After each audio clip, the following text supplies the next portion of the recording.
Heart of the ocean, अतीत का साया और गहरा दर्द। D&D night club. कुणाल ने कहा, यार सच में तुझे कमाल की लड़की मिली है जो तेरे जैसे बेवकूफ को झेल रही है। श्लोक ने उसे घूरा। तुम्हारा मतलब क्या है कुणाल?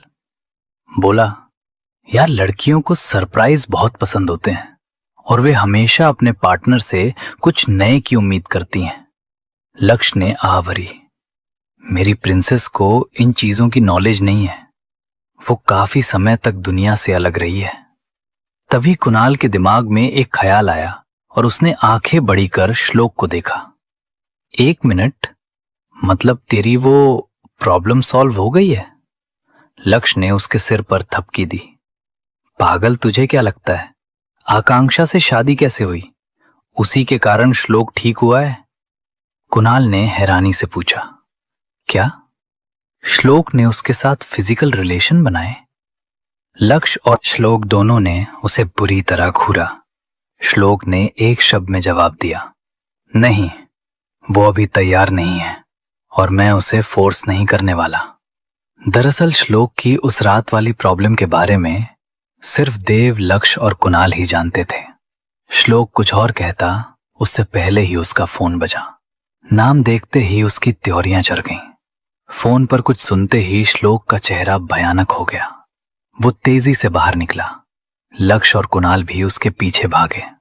होटल शाइन क्लाउड, खौफनाक नजारा। श्लोक ने कार फुल स्पीड में होटल के सामने रोकी। स्टाफ उसे देखकर हैरान था क्योंकि 6 सालों में आज पहली बार श्लोक वहां आया था। वो सीधा 5वीं मंजिल के कमरे में पहुंचा।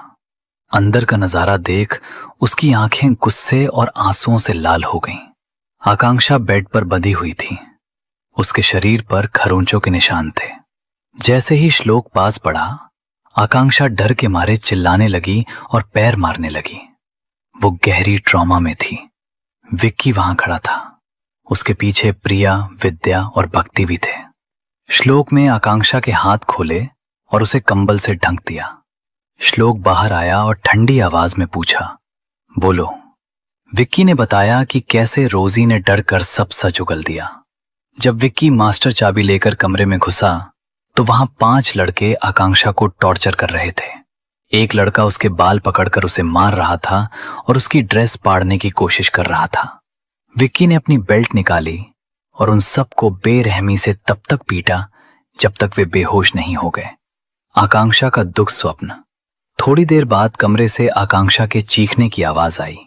वो सपने में अपने अतीत को देख रही थी। उसे याद आया जब वो 19 साल की थी। प्रशांत उसके खाने में दवाई मिलाकर उसे पैरालाइज कर देता था ताकि वो हिल न सके और फिर वो उसे गलत तरीके से छूता था। वो चीख रही थी, प्रशांत दूर हटो मुझसे। तभी उसे श्लोक की आवाज सुनाई दी, आकांक्षा उठो। आकांक्षा ने आंखें खोली और श्लोक को देखते ही उसे गले लगा लिया। वो बुरी तरह कांप रही थी। लक्ष्य ने श्लोक और आकांक्षा को अकेला छोड़ दिया और बाहर आकर रोने लगा। उसने विक्की को गले लगाया और शुक्रिया कहा कि उसने उसकी बहन को बचा लिया। प्रोटेक्शन और सुकून। कमरे में श्लोक आकांक्षा को गोद में उठाकर बाथरूम ले गया। उसने शावर के नीचे उसे साफ किया और फिर प्यार से टॉवल से सुखाकर उसे दवाई लगाई। आकांक्षा को दवाई से जलन हुई तो श्लोक ने धीरे से फूंक मारकर उसका दर्द कम किया। श्लोक का स्पर्श उसे सुरक्षित महसूस करा रहा था। आकांक्षा ने रोते हुए कहा, डॉक्टर साहब घर जाना है। श्लोक उसे गोद में उठाकर बाहर लाया जाते जाते उसने विपिन से सिर्फ इतना कहा, ब्लैक चैम्बर, और विक्की से कहा, विक्रम तुम घर जाओ। विला पहुंचकर श्लोक ने आकांक्षा को सूप पिलाया। आकांक्षा ने श्लोक की गोद में सिर रखा और रोते हुए कहा, डॉक्टर साहब वो लोग बहुत बुरे थे।